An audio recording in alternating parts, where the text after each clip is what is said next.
Hikmah yang akan kita baca pada pagi ini mengenai kriteria guru rohani. Dalam bahasa ahli zikir disebut mursyid atau disebut murabbi. Kalau bahasa kita kiai, kiai rohani. Kiai banyak, tapi yang membimbing kita siapa? Ini yang disebut murabbi atau mursyid.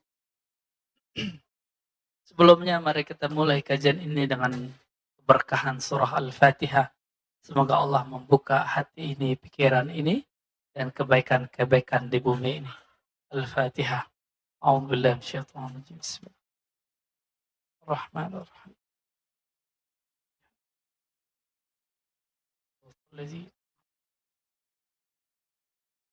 Amin. Apa kata Imam Athaillah As-Sakandari? La tashab man la yunhiduka haluhu wa la yadulluka 'ala Allahi maqaluh. Engkau tidaklah perlu berguru atau janganlah engkau berguru, bersuhbah. Jadi dalam bahasa Arab berguru itu disebut dengan istilah suhbah. Suhbah itu artinya kita bersahabat karib, dekat dengan seseorang yang mana kalau dia berbuat sesuatu, perbuatannya itu memberi efek ke dalam diri kita. Disebut dengan suhbah. Apa kata beliau? Jangan engkau bersuhbah, bersahabat dengan orang yang halnya, keadaannya dia tidak yunhiduka, tidak menumbuhkan nahdah. Apa arti nahdah? Kebangkitan rohani.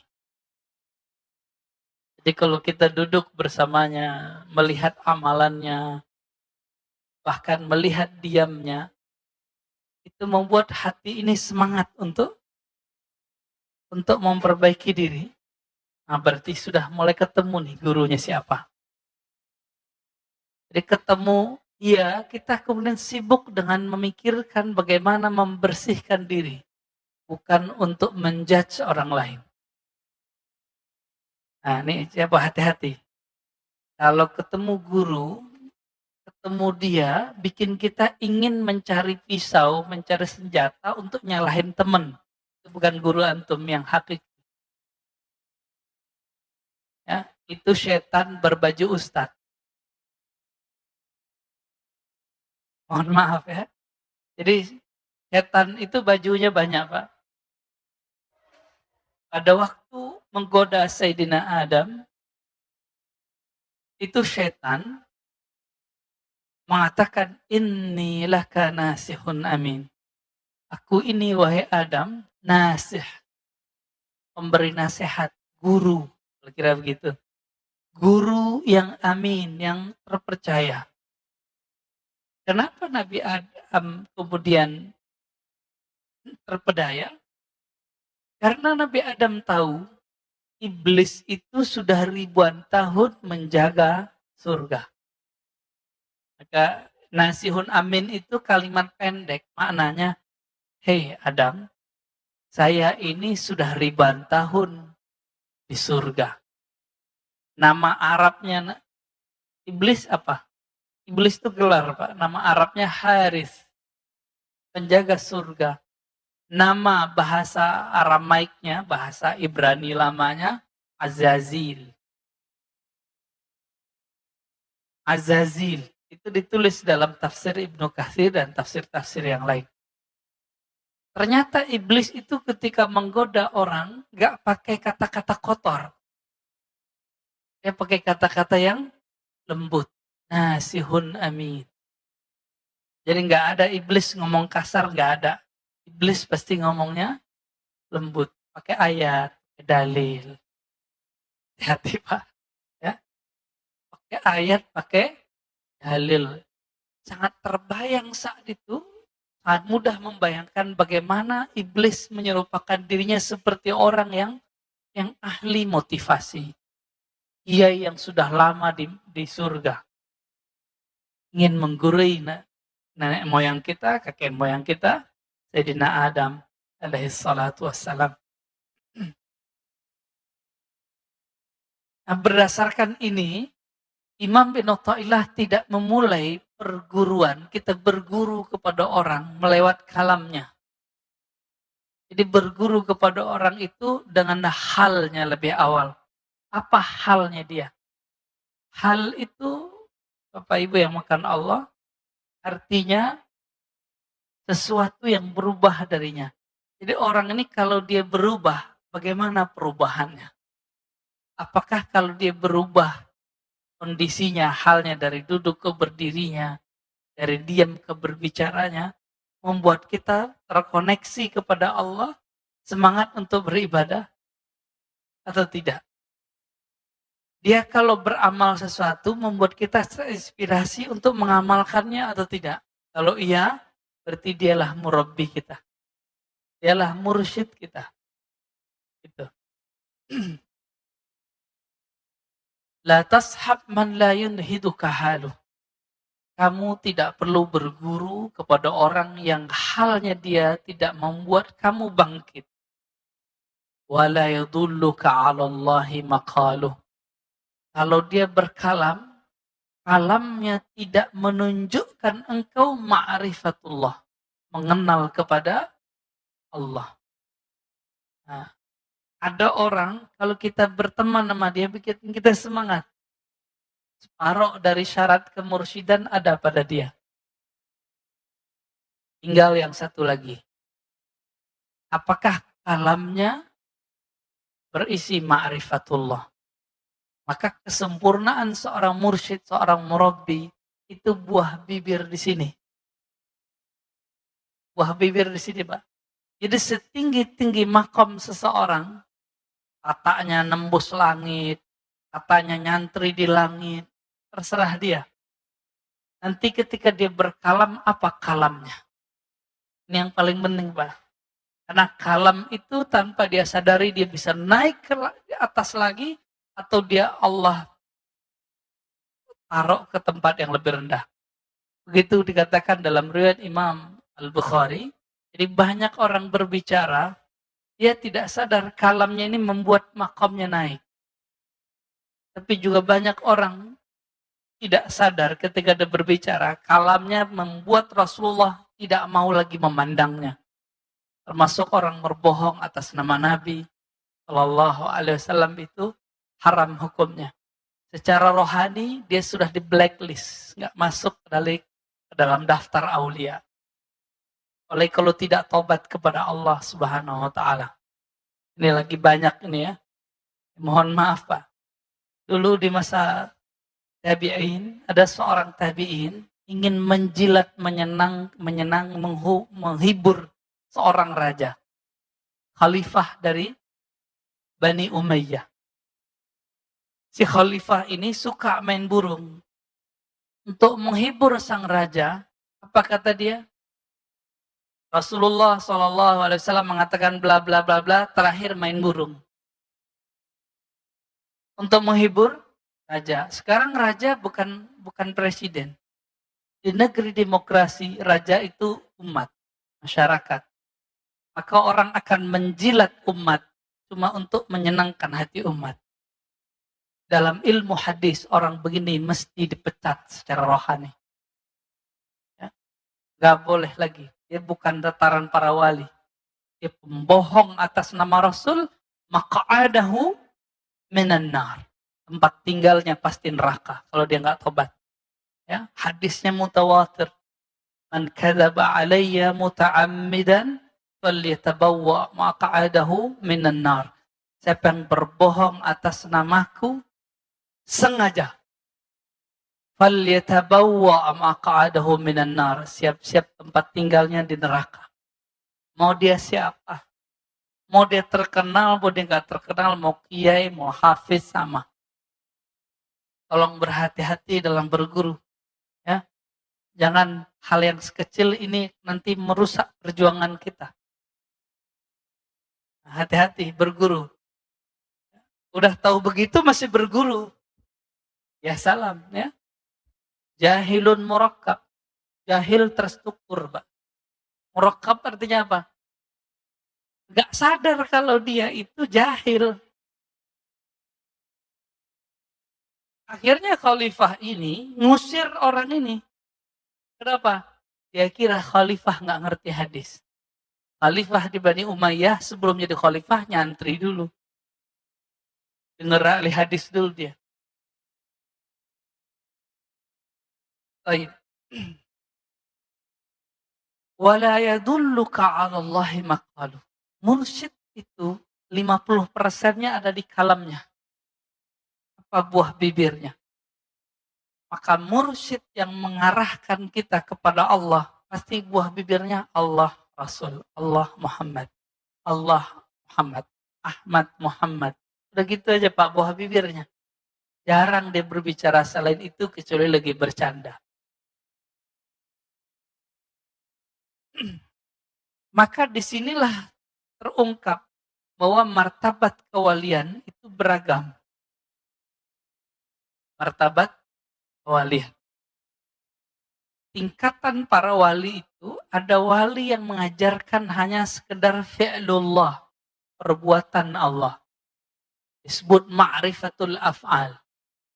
Si wali ini mengajarkan, oh ini loh alam semesta, ini ciptaan Allah, ini biasa. Ini rata-rata nih mursyid di sini. Guru-guru ngaji, ustadz-ustadz di sini nih. Kalau ada orang sakit, wah sabar ya, ini ujian dari Allah, itu mah biasa Pak. Tapi ada level 2. Ma'rifatul asma. Guru yang sudah mengenal nama-nama Allah. Karena pintu menuju surganya Allah, pintu menuju taman-tamannya Allah adalah nama-namanya. Kita di dunia ini cari nama, Pak. Kenapa orang kuliah sampai doktor? Sarjana S1, S2. Udah dokter mau cari profesor. Itu mau cari tambahan nama. Dari di depan namanya atau di belakang namanya ada tambahan. DR, DRS, DRA dulu ya.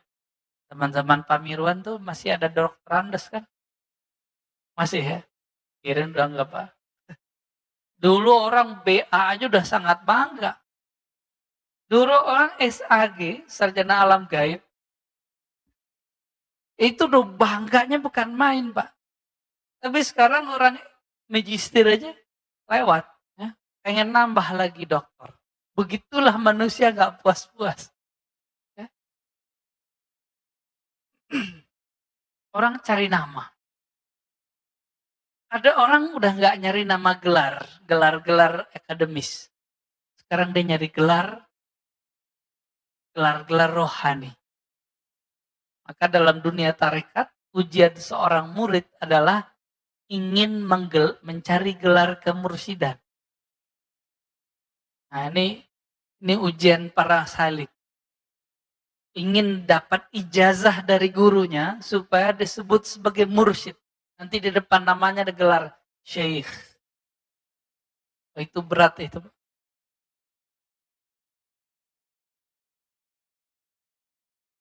Jadi mencari nama itu betul-betul hobi kita.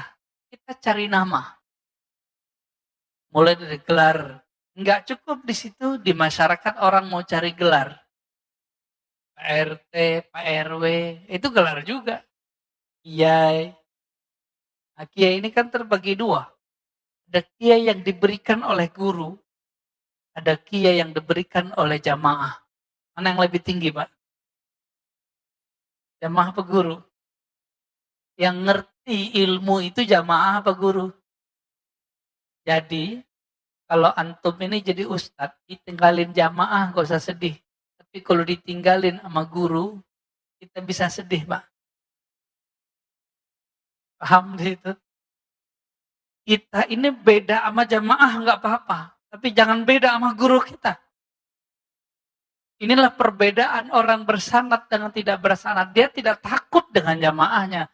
Dia takut kalau ketemu gurunya, dia salah fatwa. Hari ini kita saksikan orang takut sama jamaahnya. Orang takut sama umatnya. Akhirnya ngibulin umat. Berfatwa yang menyenangkan umat. Bukan berfatwa yang kemudian membuat guru-gurunya ridho. Kalau guru kita ridho, Rasulullah pun ridho. Kalau Rasulullah ridho, pasti Allah pun ridho. Ini yang saya sebut tadi. Jika dulu orang menjilat kepada raja-raja, karena dulu monarki di zaman Bani Umayyah. Sekarang raja itu rakyat, umat. Maka orang sekarang kan menjilat kepada umat, mencari popularitas. Takut ratingnya jatuh. Takut nggak dipanggil ustadz lagi. Takut nggak ngajar lagi. Maka dia berbohong atas nama Rasul, berbohong atas nama Allah Subhanahu wa taala. Naudzubillah min dzalik. Jadi hati-hati cari guru, jangan merusak rohani kita cuma karena kita berguru kepada orang seperti ini. Bapak Ibu makan Allah. Satu kali Nabi SAW ditanya mengenai man khairun nas. Di riwayat lain, man awliyaullah. Siapakah manusia terbaik? Siapakah wali-wali Allah? Apa kata Nabi? Yang orang-orang yang jika engkau pandang mereka, memandangnya, membuat kita teringat Allah Subhanahu wa taala. Berkumpul dengan mereka, berkalam-kalam dengan mereka, membuat hati kita terarah menuju Allah Subhanahu wa taala.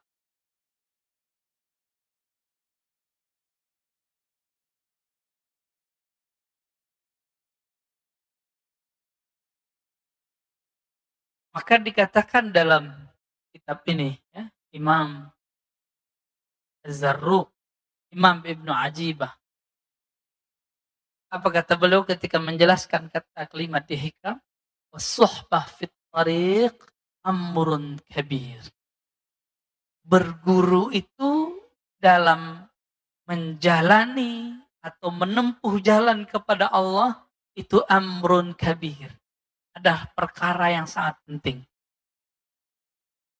Kita kenapa pilih anak untuk masuk sekolah A, sekolah B, padahal kurikulumnya sama? Karena kiainya, karena gurunya, karena ustadznya. Benar nggak? Kita mau bayar mahal cuma karena di sini ada sistem yang bagus, gurunya disiplin. Untuk anak, untuk kesuksesan dunia, kita begitu Pak. Untuk akhirat begitu nggak? Ya, ketat nggak berguru? Inilah makna dari kalam beliau. Oleh karena itu muncullah satu kalimat dari Abu Yazid Al-Bustami. Ini bukan hadis ya. Ini kalam ulama salafus saleh, wafat 261 Hijriah. Sezaman dengan Imam Muslim. Man la syaikha lahu fa syaikhuhu syaitan. Yang tidak punya guru mursyid, maka gurunya adalah syaitan. Nanti was-wasnya yang lain. Itulah yang terjadi pada orang-orang, baik dia orang-orang spiritualis ataupun pergerakan. Ya. Kita udah punya pergerakan nih harakah, tapi nggak punya murabbi rohani. Punya murabbi, tapi murabbinya pun tidak punya murabbi. Nggak nyambung kepada Rasulullah SAW. Apa yang terjadi? Ya siap-siap saja. Was-was yang muncul adalah was-was syaitan. Dikira itu dari Allah. Dikira dari Nabi, padahal dari syaitan. Kita sudah membahas di kitab Ar-Risalah Al-Qushairiyah. Setiap hari ada khatir, ada lintasan masuk ke dalam diri. Ada berapa banyak lintasan masuk ke dalam diri kita?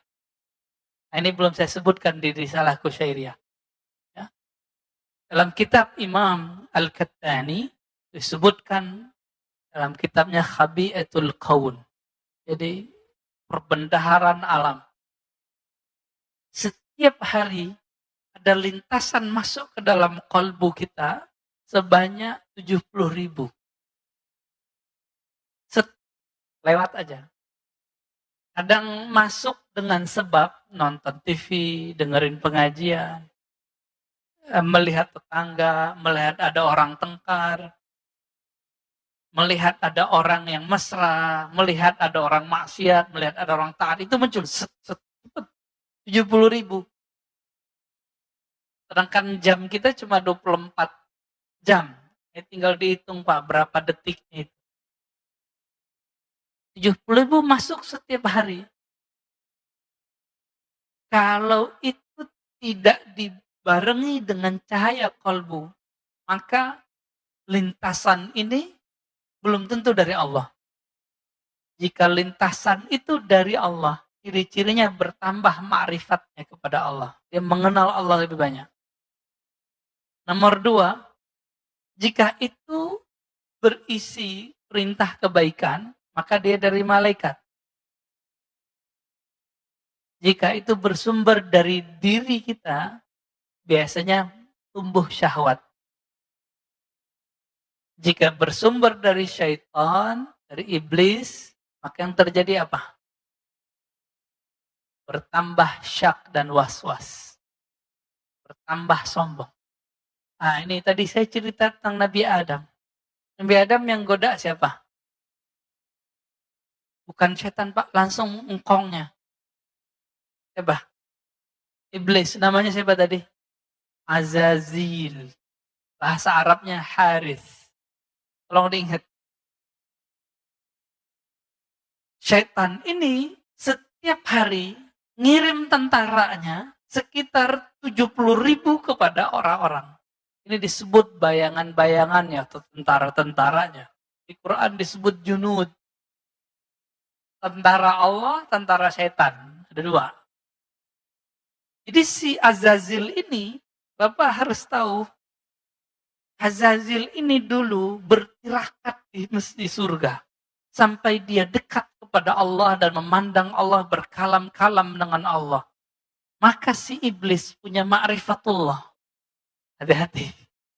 Si iblis punya ilmu ma'rifat, Pak. Iblis ini punya ilmu bagaimana cara menceritakan tentang Allah. Si iblis ini kemudian mempunyai 70.000 prajurit ring 1. Ini ring 1 kita sebut nih. 70.000. Ini ring 1 ini Bapak Ibu yang melakukan Allah. Jika Azazil tugasnya menggoda para nabi, maka ring 1 ini tugasnya ngapain? Menggoda para wali. Jadi wali-wali Allah itu dikirimin kepada mereka kalam-kalam yang dulu didapat oleh Azazil waktu dia bertirakat di surga. Hati-hati Pak. Ya. Jadi tidak semua kalam-kalam rohani yang didapat oleh seseorang, meskipun itu tentang Allah, itu semuanya dari Allah. Siapa tahu dari iblis. Tapi yang dikatakan iblis benar nggak? Jika itu tentang bab hakikat, dia benar. Nih, coba kita bilangin, kita kasih tahu. Iblis pun nggak berani berbohong tentang hakikat, Pak. Nggak berani bohong. Jadi kalau dia cerita tentang keesaan Allah, keindahan Allah, itu dia nggak berani bohong. Maka ketika si tentara-tentara iblis ini, ring 1 ini turun kepada para wali. Kalam yang didapat wali jika dia dapat ilham, itu persis sama seperti yang didapat dengan iblis. Persis sama. Kalau enggak, mana mungkin Nabi Adam bisa terpedaya. Mana mungkin seorang Barsisa itu bisa tergelincir. Enggak mungkin. Terus bagaimana caranya? Makanya kalimat belakang dari teks ini, wala yadulluka 'alallahi maqaluh. Tidak mengajarkan kepada Allah, tentang Allah, kalamnya. Tentang Allah itu dibagi 4. Untuk fisik namanya hukum syariat. Untuk nafsiyah kita, jiwa kita namanya thariqah. Untuk pemahaman kita namanya haqiqah. Untuk keilmuan kita disebut dengan ma'rifah. Ini pembagian begini, ulama kita yang bagi, Pak. Ya. Sebagaimana ahli fikih boleh membagi hukum, ahli hadis boleh membagi jenis-jenis hadis, maka ahli qalbu pun membagi supaya muridnya gampang memahami. Bagaimana? Kenapa saya sebut 4 tadi? Syariah, thariqah, apa tadi? Hakikat, ma'rifat. Si iblis bawa ma'rifat paling ujung. Jadi semua orang beramal supaya dapat paling ujung ini. Iblis kan dulu sudah dapat ini. Dan dia simpan dalam memorinya. Dia kirimlah memori itu kepada tentaranya ring 1 tadi. Tentaranya ini datang kepada wali-wali. Membisikkan hal yang sama. Cuma ingat, nomor 2, 3, dan 4, iblis bisa menyamar. Tapi nomor 1, yang paling bawah tadi apa? Syariat. Iblis nggak bisa nyamar, Pak. Iblis nggak bisa nyamar.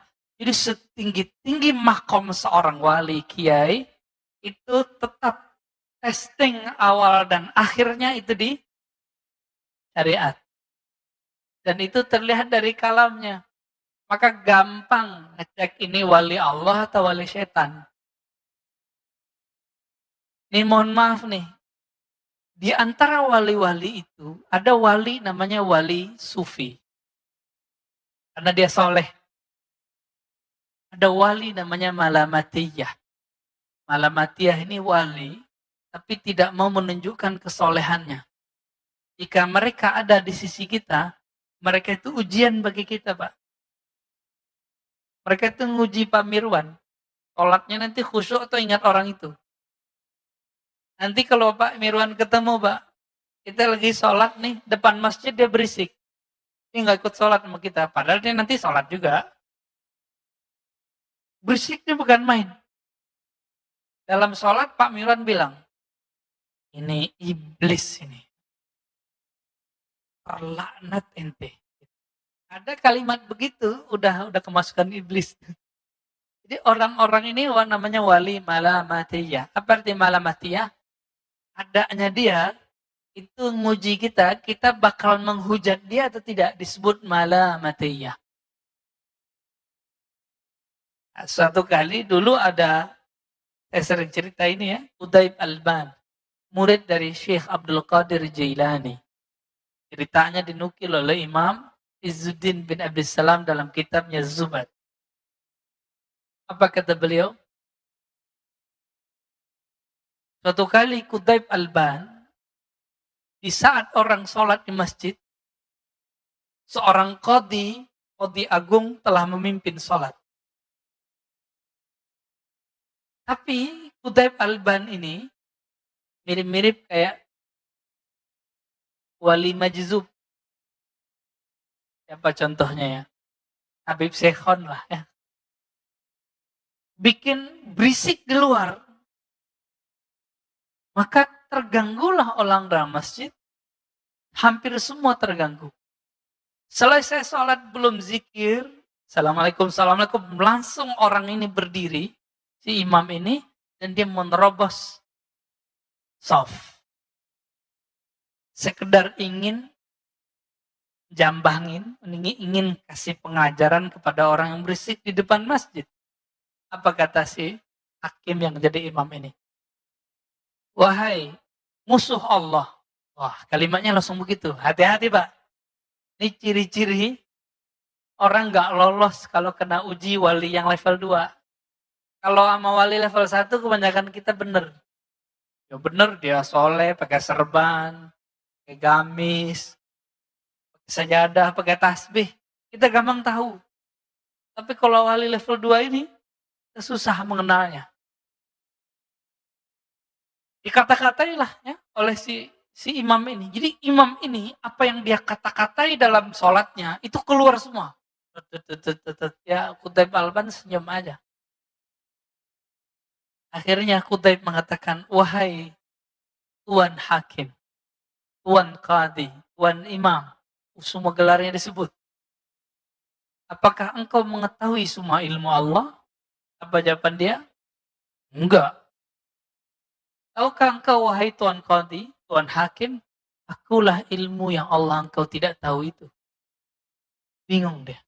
Baru situ Pak dia kemudian melepaskan orang ini. Baru dia sadar. Oh iya juga ya.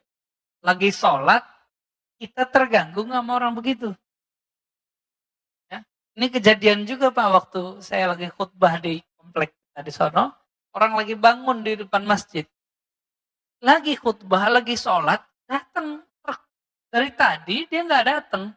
Pas kita lagi sholat, dia turunin tuh pasir. Orang nurun pasir berisik nggak Pak? Masjidnya belum ditutup seperti ini, masih kebuka separuh. Berisiknya bukan main. Jadi imam. Ya dalam hati kita, waduh ternyata Qutaib Alban zaman baru, kang pasir Pak. Habis sholat, itu muazinnya ngutuk-ngutuk. Siapa tuh orang terlaknat yang ganggu kita sholat? Persis kalamnya seperti itu. Ini wali malamatiyah ini. Dia datang nguji kita.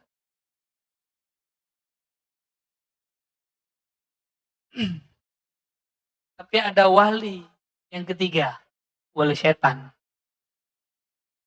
Ya, wali setan hati-hati Pak. Alamnya ma'rifat, ma'rifat, ma'rifat, ma'rifat, ma'rifat. Diuji sedikit dengan syariat, dia kemudian mulai menghindari. Wali itu kalau seandainya, ini mohon maaf, seandainya Bapak Ibu ketemu dia tidak sholat, belum tentu dia nggak sholat. Kalau wali bener ya. Kita ketemu dia kelihatan nggak sholat sama kita. Itu belum tentu dia nggak sholat Pak. Gimana maksudnya? Ini seperti Qutaib Alban tadi. Masih ingat kisah Uwais Al-Qarni? Yang tidak sempat pergi haji, lalu semua bekalnya dia kasih ke temannya. Ketika temannya pulang, temannya mengatakan apa? Selamat ya ente haji mabrur.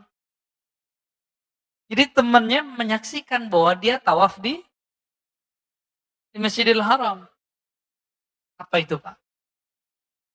Jadi wali-wali Allah ini salah satu khususan mereka, Allah buat diri mereka bisa mecah. Entah malaikatkah nanti yang jadi wakilkan. Ini bukan khurafat Pak, kita sudah banyak kitabnya. Dan zaman ini juga ada. Gak usah jauh-jauh. Saya punya teman, baru belajar sholawat, kangen raudhah. Temennya lagi di raudhah, saudaranya. Apa kata dia? Loh, kok ada saudaraku di raudhah? Pulang-pulang, dia tanya, ente kemarin umroh ya? Enggak, saya di Jakarta. Gitu. Jadi dia menyaksikan temannya yang sedang bersolawat di raudhah, padahal temannya lagi di Jakarta. Itu kejadian Pak, teman saya. Orangnya masih hidup. Orang biasa. Apalagi wali-wali Allah yang agung. Cuma ini jangan jadi alasan juga Jumatan di Mekah. Ini jam Jumatannya beda. Kita Jumatan di sini, sono belum Jumatan. Ya, itu nggak alasan juga ya.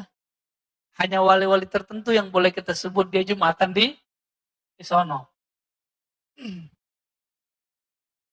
Nabi Muhammad Shallallahu Alaihi Wasallam ya itu lebih banyak mukjizatnya atau lebih sedikit dari Nabi Yakub, Nabi Yusuf? Mana yang lebih banyak Pak?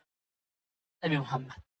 Di saat Nabi Yusuf tergoda di Mesir, Nabi Yusuf yang ada di Mesir, ayahnya lagi di Yerusalem. Dia melihat ayahnya hadir, lalu ayahnya mukul dia pakai tongkat. Bapaknya di kampungnya, dia lagi di Mesir udah puluhan tahun gak ketemu. Mau dipukul, rasa sama dia, padahal jaraknya jauh. Nah, ini ada, nanti silakan cari tafsir surah Nabi Yusuf di tafsir Ibnu Katsir. Ya, nanti ketemu. Bapak Ibu yang makan Allah, jadi wali-wali setan ini ngeceknya cuma satu, syariat. Dia nggak sholat nih, tapi dia mengingkari sholat nggak. Jadi wali palsu itu mulai muncul kalam di lisannya. Perlu tuh sholat, berarti dia wali setan. Inilah hebatnya Imam Syafi'i. Apa kata Imam Syafi'i? Kalau ada orang tidak sholat, tapi tidak mengingkari kewajiban sholat, dia masih muslim. Saya baru paham Pak di situ. Beda sama muridnya. Imam Ahmad bin Hambal, orang yang nggak sholat, dia kafir. Imam Syafi'i sudah melihat kenyataannya. Banyak orang yang tidak menunjukkan dirinya sholat, tapi dia tidak mengingkari sholat. Ya beberapa tahun berikut dia tobat. Menjadi wali Allah, jadi kekasih Allah. Ini perlu kita ketahui juga. Allah memilih walinya di dunia atau semenjak alam azali, Pak. Al-Qadim, Allah Qadim. Lalu ada alam sebelum waktu. Alam sebelum waktu disebut dengan azali. Apa namanya? Azali. Jadi kalau ada kiai nyebut azal, itu dia maksudnya. Jadi belum ada pagi, sore, siang, belum ada kemarin, belum ada besok, belum ada sekarang. Itu azali. Alam azali, di alam azali ini Allah sudah hembuskan nafas. Maka muncullah cahaya. Dan Allah sudah tetapkan siapa yang jadi wali-walinya. Jadi walaupun ini di dunia ini orangnya sekarang maksiat. Selama dia tidak mengingkari syariat dengan kalatnya, maka dia mungkin nanti bisa jadi wali Allah. Bapak masih ingat kisah Fudail bin Iyad? Itu perampok, Pak. Fudail bin Iyad itu perampok. Jadi dia kalau ada orang lewat, ya mirip-mirip kayak apa tuh kalau sekarang tempat yang sepi terus ada yang jambret gitu ya. Mirip-mirip begitu. Ini Fudail. Tapi karena rohnya adalah bibit kewalian, ada satu saat membuat dia nanti jadi titik baliknya, dia menjadi kekasih Allah Subhanahu wa Ta'ala. Junaid al-Baghdadi itu jadi kekasih Allah karena apa? Titik baliknya. Rohaninya sudah jadi wali, tapi dia belum sadar. Junaid ini kan pegulat. Dia pegulat. Jadi kalau gulat Pak Mirwan sekali sentil jatuh ya. Junaid. Jadi kalau sekarang jawara lah. Suatu kali untuk hal yang lebih besar, hadiahnya gede, dia berlawanan dengan seorang Habib zuriat Rasul. Apa kata zuriat ini udah tua? Junaid masih muda. Maka wali ini bisa jadi muda. Hei Junaid, ente tahu nggak siapa saya? Saya adalah zuriat Nabi. Saya banyak hutang. Saya banyak anak. Saya butuh fulus untuk bayar hutang dan memberi anak saya makan. Nanti kalau ente sayang sama Nabi, sayang sama zuriat Nabi, pura-pura kalah ya. Oh berat Pak. Mau dapat ribuan dinar, tapi dia harus ngalah. Akhirnya dia pura-pura jatuh dan pura-pura kalah. Disitulah dia jadi wali. Ketika dijatuhkan, di situ Allah kemudian angkat kalbunya. Karena dia mencintai zuriat Nabi Sallallahu Alaihi Wasallam. Mencintai zuriat Nabi belum tentu kita mengikuti kalamnya. Belum tentu kita mengikuti perbuatannya. Cinta aja. Apa kata Nabi? Hibbu ahla baiti hubban li. Cintai ahlu baitku karena engkau mencintaiku. Sebatas itu. Jika ahlu bait ini tidak ikut Nabi, kita nggak ikut. Kita nggak ada urusan. Inilah makna ya. Man la syaikha lahu syaikhul syaitan. yang tidak berguru, gurunya setan. Dia sudah tahu cara ngecek dia orang wali Allah, wali malamatiyah, wali sufi, wali malamati, dan wali syaitani. Apa bedanya? Dia ingkar syariat atau tidak? Dengan kalam, Pak. Ini di kalam, bukan di perbuatan, tapi di kalam. Jadi mau dia bermaksiat 70.000 kali setiap hari, selama dia tidak menghalalkan maksiatnya, dia bisa berbakat jadi wali. Tapi mau dia sholat 1000 rakaat, kalamnya kalam ma'rifat, setiap hari bermajelis dengan Allah, tapi dia bilang, sholat tidak wajib, yang halal haram. Udah Pak, itu wali setan. Dari mana kita tahu? Kita taunya dari kisah Syekh Abdul Qadir Jilani. Datang kepadanya setan berupa cahaya, setan yang ring satu tadi. Membawa ma'rifat iblis, ma'rifat iblisiyah. Dengan semua kalam-kalam yang mirip dengan kalam yang didapat oleh para nabi dan para wali yang lain. Tapi di ujung, jadi ini berhari-hari, bahkan bertahun-tahun, Syekh Abdul Qadir Jilani dapat kalam-kalam rohani, isinya ma'rifat, itu dia terima, iya. Ketika si yang punya kalam ini mengatakan, tahukah engkau, wahai Abdul Qadir Jilani, semenjak detik ini, semua yang haram halal bagimu. Langsung Syekh Abdul Qadir Jilani senyum. Iblis nih. Iblis ring satu. Tapi Imam Junaid ditanya, mungkinkah seorang wali berselingkuh? Mungkinkah seorang wali bermaksiat? Mungkinkah seorang wali terjebak korupsi? Mungkin. Selama dia tidak menghalalkan itu. Selama dia tidak menghalalkan itu. Itulah rahasianya. Kenapa pembohong atas nama Rasul langsung tempatnya di neraka, Pak? Karena di kalam. Di kalam ini penting sekali.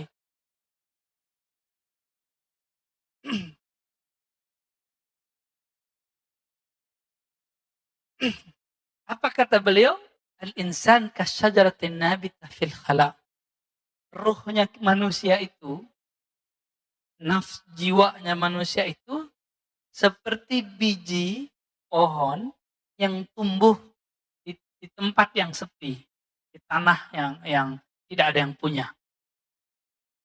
Kalau dia tidak punya guru, ibarat si biji itu kemudian tidak dipindahkan ke tempat yang bagus, lalu tidak dipupuk, tidak dirawat, tidak dipotong rumput-rumput yang ada di sekitarnya, tidak digemburin tanahnya.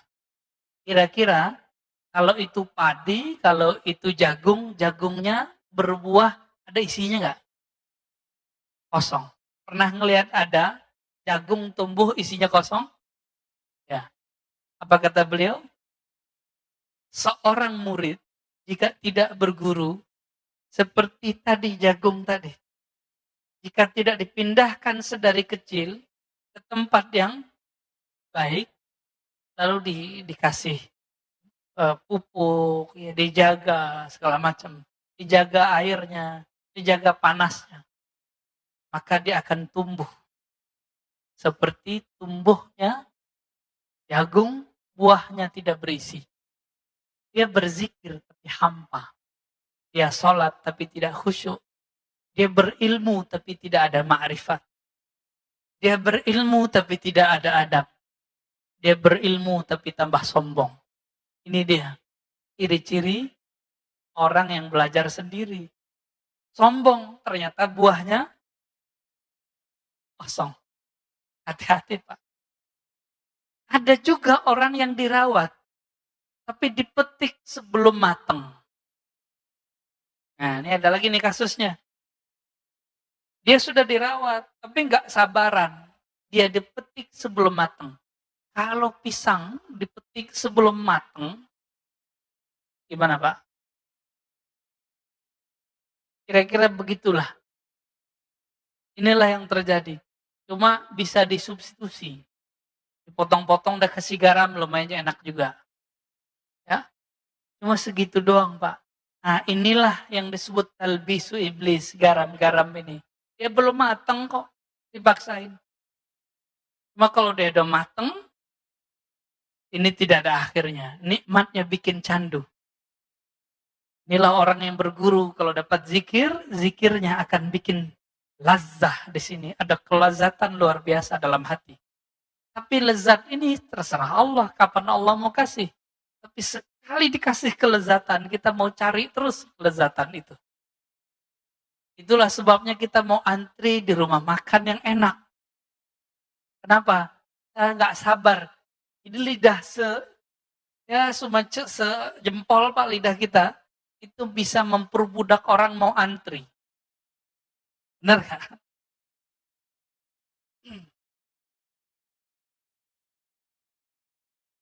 Itulah sebabnya Bapak yang melakukan Allah, orang-orang yang tidak berguru, meskipun bijinya bagus, nggak jadi. Tapi ada orang, udah tumbuh nih, udah agak sedang tumbuhnya. Dilihat oleh seorang petani, wah ini kasihan nih kita pindahin. Nggak telat kok, masih bisa tumbuh. Sebelum nyawa ini berpisah dengan badan, belum ada kata telat. Berguru dari ahli ma'rifatullah yang bersyariat. Yang mengindahkan syariat dengan kalamnya. Ya. Ada orang soleh secara zahir, tapi kalamnya merendahkan orang, berbohong atas nama Rasul. Kita nggak masuk itu. Kita nggak masuk itu, Pak. Ya. Ini sudah melanggar adab dan Nabi. Nah, di sini bagian terakhir yang mau saya sampaikan. Masih panjang ya. Mau syuruk. Ada kriteria syekh yang ideal. Mau cari guru yang ideal, ini dilengkapi di sini oleh Imam Ibnu Ajibah mensyarah kitab Hikam. Ilmun sahih. Pertama, ilmunya harus sahih. Itu yang tadi saya katakan. Ilmu yang sahih itu, ma'rifatnya tidak membuat dia membatalkan syariat. Ya. Sekarang kebalikan. Antum punya guru kebalikannya. Dia syariatnya bagus, tapi dia membatalkan ilmu hakikat. Banyak hari ini? Banyak. Mulai dari yang mengingkari ilmu tasawuf, ilmu ma'rifat, yang memusuhi mereka, yang menzindik-zindikan mereka, itu banyak. Sampai yang berbohong atas nama mereka, banyak. Itu sama semua tuh. Gimana Pak? Jangan-jangan kita berguru sama mereka nih. Ini syariatnya oke, jadi ilmu syariatnya bagus, tapi ilmu hakikat dia batalkan. Ciri-cirinya sederhana, dia ngomong, gak ada tuh ilmu hakikat, gak ada tuh tarekat, gak ada tuh. Tasawuf zindik. Ini kalau udah ngomong begini, ya salam. Ya. Jadi berarti ilmunya belum sahih. Sebaliknya, ma'rifatnya tinggi, tapi dia mengingkari syariat. Fatal. Wa zaukun sarih. Zauk yang sarih. Apa arti zauk? Perbedaan antara ahli qalbu dengan ahli fikih satu aja Pak. Ahli kalam, ahli akidah. Ahli akidah, ahli tauhid, itu sering bercerita tentang Allah beristawanya gimana. Turunnya gimana, sifatnya berapa, sifatnya begini, sifatnya begitu, takwil boleh atau tidak, pembagian tauhid, namanya orang ahli tauhid, ahli di teori. Tapi orang ini kebanyakan tidak merasakan kehadiran zat yang dia ceritakan. Dicek aja sholatnya Pak, ini bisa ngomong Pak, sajadah ini bisa ngomong, tempat ini bisa ngomong. Apa kata Imam Yahya bin Mu'adz Ar-Razi, Imam Salafus Saleh? Ahli kolbu itu bisa mencium harum semerbaknya kolbu para wali. Jika dia setelah menciumnya, dia akan mengejarnya. Bekas-bekasnya terlihat. Sajadah ini bisa ngomong, siapa aja yang sholat di sini bisa ngomong. Kalau kolbu kita harum, Kalau kolbu kita ada nur di situ.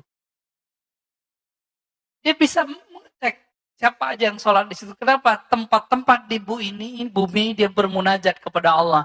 Ya Allah, tolong buatlah atau takdirkanlah orang yang menginjakku pagi ini orang yang berzikir kepadamu. Jadi jangan sembarangan, Pak. Ini namanya apa nih, Pak? Lantai ini. Batu apa namanya? Marmer. Batu marmer itu sebanyak ini batu marmer di dunia. Ada yang jadi istana, ada yang di rumah, ada yang jadi masjid. Itu enggak sembarangan Allah pilih. Itu si batu dulu pernah berdoa tuh. Karena batu itu ada spiritnya. Makanya Nabi ketika bersandar ke satu tiang, tiangnya menangis saat Nabi pindah ke mimbar. Kenapa? Di dalam tiang itu ada spirit yang Allah tiupkan juga di situ. Lalu Nabi ngomong, kamu pilih di surga. Kalau dia di surga, maka dia dikeluarkan spiritnya dari si kayu, dia dikembalikan ke spirit aslinya. Atau engkau tetap menjadi sandaran ke dunia.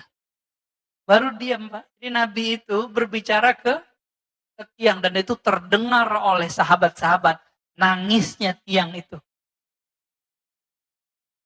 Zaukun sarih, zauk yang sarih, zauk yang jelas. Perbedaannya cuma satu. Ahli kolbu merasakan Allah, sedangkan ahli akidah menteorikan Allah. Nah, di bab teori ini banyaklah orang salah menyalahkan. Ya. Seorang ustadz mengatakan apa? Akidah Asy'ariyah, orang belajar sifat 20 sesat. Banyak, Pak. Alhamdulillah masjid ini beberapa tahun yang lalu sudah berhasil mengangkat orang ini tidak ngajar lagi di sini. Tempat bejibaku juga ya. Alhamdulillah. Ya. Itu guru-guru Bapak semua di kampung dulu. Kiai-kiai kita di kampung itu dianggap sesat sama dia. Dia minta ngaji di sini, tapi giliran pengajian kita dia nggak mau hadir. Ya kan? Nah, ini problem ini. Di zauknya nggak sorry. Cerita tentang Allah, tapi nggak merasakan. Dalam sholatnya dia membayangkan dia mau ngomong apa. Ya. Menyiapkan materi mau diceramah apa. Orang-orang ini zauknya tidak sorry. Zauk yang sorry, lisannya membaca nama Allah, kalbunya merasakan yang punya nama. Disebut dengan zauk yang sorry. Jadi lisannya dibenarkan oleh kalbunya. Kalbunya seiring dengan lisannya. Baru disebut zaukun sarih. Jadi enggak sandiwara. Ya, ya banyak. Saya udah ketemu banyak ahli zikir, Pak. Yang pura-pura nangis depan muridnya juga ada. Ya, sebelum ketemu dia bahasa-bahasain dulu matanya. Kita lihat. Ya semenjak saat itu saya nggak mau lagi ikut kajian dia. Ya. Kita melihat kepalsuan-kepalsuan itu ada. Orang mengira ini kesalahan ahli zikir kalau tidak berguru atau berguru mentok ditinggalin gurunya. Dia kira puncak dari zikir nangis, enggak. Puncak dari zikir adalah ma'rifatul mazkur. Mengenal siapa yang dizikirkan. Itu puncak dari zikir. Bukan nangis. Orang susah juga bisa nangis. Orang kejepit kakinya juga bisa nangis. Orang lagi ada masalah, terus sholat nangis, apakah ma'rifatnya tinggi? Enggak. Jadi standar keimanan seseorang bukan karena dia bisa nangis. Karena nangis itu si iblis waktu menggoda Adam, dia nangis-nangis, Pak. Gak nyampaikan ke kita riwayatnya. Iblis itu waktu goda Nabi Adam, dia nangis-nangis, Pak. Jadi jangan terdaya oleh tangisan. Wala yaghurrannakum billahil gharur. Orang bawa-bawa nama Allah, bawa nama Rasul untuk menyentuh kalbu. Tapi ternyata itu waswas syaitan. Ciri-cirinya itu dia berbohong atas nama Rasul sallallahu alaihi wasallam. Ya, aslinya gergetan, Pak. Ya, dengan orang yang berbohong nama Rasul itu. Cuma karena kita sudah dapat ilmu zikir, ilmu ma'rifat dari guru-guru kita, udah kita nanggapinnya santai aja. Gak tega sebenarnya. Ya. Kalau ahli hadis yang asli, Kiai Ali Mustafa dulu, guru saya, itu ngisi di salah satu TV nasional. Ada seorang ustadz membacakan hadis, hadis itu dhaif jiddan, sangat lemah. Tapi populer. Ramadan awalnya rahmat, pertengahannya maghfirah, akhirnya itqu minan nar. Dibacakan oleh si ustadz ini, dia nggak sowan dulu sama kiai. Udah jelas ada kiai minta izin kayak nanya dulu, Pak Kiai ini saya mau baca hadis ini, Bu. Sahih apa enggak? Main baca-baca hadis aja. Inilah rahasianya. Kenapa ahli hadis mengatakan alla yuhadditsa bihadrati man huwa aula. Jangan kamu menyampaikan satu hadis berceramah, memberikan motivasi di depan orang yang lebih utama darimu. Kita tambahkan illa biizni, kecuali dengan izinnya, ridhonya. Bapak kalau lihat 2010 itu orang dibantai oleh Kiai Ali Mustafa Yakub. Ya. Langsung diambil mic ditanya, kamu tahu nggak ini hadis dari siapa? Ini sahih apa enggak? Si ustadznya bilang sahih, saya nggak inget ya. Dia bilang sahih, saya ingat saya itu. Dibantai habis-habisan. Ini hadis dhaif jiddan. Riwayat Imam Ibnu Huzaimah meragukan kualitas hadisnya. Ente sampaikan ke manusia. Tapi manajernya nggak berani marah sama Kiai Ali hadis. Galak duluan soalnya. Baik. Kemudian ada himmah aliyah. Si guru ini nggak boleh dia orangnya mudi. Tahu mudi nggak Pak? Mut-mutan. Si guru ini karakter ketiganya semangatnya tinggi. Langsung sampai kepada Allah. Ciri-ciri orang begini, dia ini hatinya sensitif. Tapi dia mengalah dengan hati yang sensitif itu untuk kepentingan jamaah muridnya. Jadi biarlah saya makan hati, yang penting jamaah saya nyampe kepada Allah. Bukan malah ngibulin jamaah. Ya. Dia mau berkorban untuk muridnya, berdoa untuk muridnya, siang malam dia mendoakan muridnya, melebihi dia mendoakan anaknya sendiri. Ini yang disebut himmah aliyah. Udah ketemu belum Pak guru begini? Mendoakan murid tiap hari. Orang tua aja cuma doain anaknya biar dapat rezeki yang banyak. Mana orang tua berdoa, ya Allah, kumpulkan kami bersama keluarga kami, anak-anak kami di surga. Lapangkan rezekinya, masukkan dia ke surga. Jarang kan yang doa begitu? Rata-rata berizki. Kayaknya hidup rezeki doang. Kalau guru lebih dari itu, guru mendoakan, ya Allah mudahkan hidup murid-muridku. Kumpulkan kami bersama nabimu di surga. Guru Pak. Ini yang disebut himmah aliyah. Himmahnya nggak cetek. Ya? Maka guru begini, dia punya akses syafaat. Walaupun dia tidak bisa memberi syafaat secara mutlak, dia harus dapat izin dulu dari Nabi Muhammad Sallallahu Alaihi Wasallam. Wahalatun mardiyah. Nah, kondisi orang ini, kondisi itu ada dua. Kondisi rohani, kondisi fisik. Kondisi di sini adalah kondisi rohani. Kalbunya hanya berisikan nama Allah, ma'rifatullah. Bukan dunia. Ini yang disebut hal. Hal artinya perubahan-perubahan. Keadaan dia kalau berubah dari Allah, Rasul. Allah, Rasul. Allah, Rasul. Udah gitu aja. Cintanya cinta Allah. Cintanya cinta Rasul. Kalau sudah ketemu orang begini, Bapak ambil ilmu dari dia. Karena apa? Karena dialah yang disebut al-mursyid al-kamil. Mursyid yang ideal. Yang pertama apa tadi? Ilmunya sahih. Syariat, tarekat, hakikat, ma'rifat. Tidak boleh bertentangan. Yang kedua, zaukun sarih. Dia lahir batinnya sama. Jadi lisannya dibenarkan kolbunya dibenarkan lisannya. Yang ketiga, himmah aliyah. Semangatnya tinggi, tidak gampang futur. Yang gampang futur siapa? Futur ini down, moody. Itu jamaah murid. Tapi kalau guru nggak boleh futur. Ya, nggak boleh tersinggung dikit, kemudian nggak mau ngajar lagi, nggak. Ya. Yang keempat, Pak Mirwan senyum-senyum, kayaknya ada yang kena nih ya. Yang keempat, halnya mardiyah. Jadi dia kalau berubah, perubahannya selalu mengarah pada ridho Allah Subhanahu wa taala. Semoga kita bertemu dengan mereka. Semoga kita menjadi murid-murid mereka. Amin ya rabbal alamin.